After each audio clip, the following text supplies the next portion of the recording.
From the National Newsroom of the Canadian Press, I'm Karen Rebo.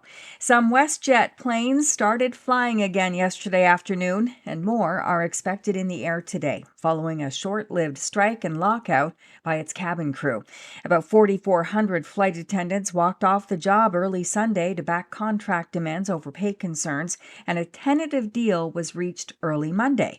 The union's Aliyah Hussein says the deal will be presented to the cabin crew members soon. Our focus will now turn to our members over the coming days. We'll have the opportunity to put together some slideshows and presentations. We're going to take it out to our membership, and we have to have that ratified within 30 days.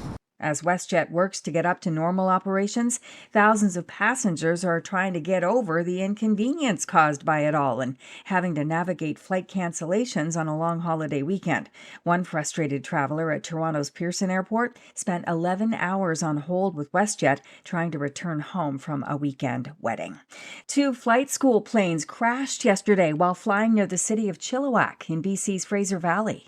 Gary Atkins with the Chilliwack Airport says one of the aircraft was carrying 2 occupants and safely landed at the airport. He says the second plane became submerged in a quarry lagoon and 1 person was reported to be on board. BC Emergency Health Services says 5 ambulances were dispatched to an area northwest of the airport. Officials say no patients were taken to hospital. Aaron Sousa, the Canadian Press. Some of the thousands of evacuees forced from their homes over the long weekend by fires burning around BC's Okanagan Lake are describing what it was like to leave.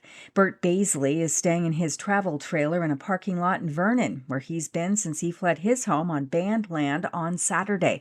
He says this fire moved quickly due to incredibly high winds and was much worse than the 2 times he was forced from home in 2021.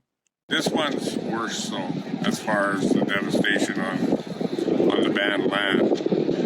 From our place, we could actually see some of the homes being burnt on Saturday when we were watching it. 13 hospitals in Ontario are trialing an artificial intelligence tool that predicts who is at risk of getting delirium. Dr. Imal Verma and Dr. Fahad Razak created an AI prediction calculator that suggests which patients to prioritize and try to prevent from getting delirium. Razak says about 1 in 4 adults become delirious during a hospital admission. Even if they recover, for many patients, their brain is fully not normal again, and they're not able to live independently. They're 2.5 times as likely to end up in long-term care. Delirium is an acute brain failure that causes a patient to suddenly be severely confused. They can hallucinate and be aggressive, or they can be sleepy, lethargic, and withdrawn. Up to 40% of cases can be prevented with proper sleep, hydration, nutrition, and mobility. This is the Canadian Press. In sports, with MLB's trade deadline in the rearview mirror now, the Toronto Blue Jays are now focused on reeling in a wild-card playoff spot. Right-hander Trey Savage will be on the mound tonight as the visiting Jays aim to win a 2nd straight game over the AL West leading Houston Astros. The Jays got a 3-1 win over the Houston Astros last night. And one of those Astros team members was the newly traded Dalton Varsho. In the WNBA, the 10-19 Toronto Tempo will be aiming to snap a 6-game WNBA losing streak tonight when they play the Golden State Valkyries in San Francisco.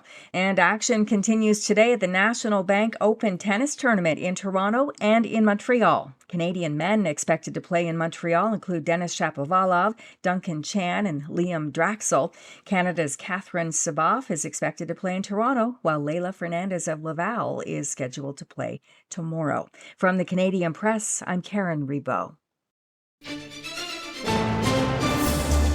Thanks for listening. Don't forget to follow and subscribe.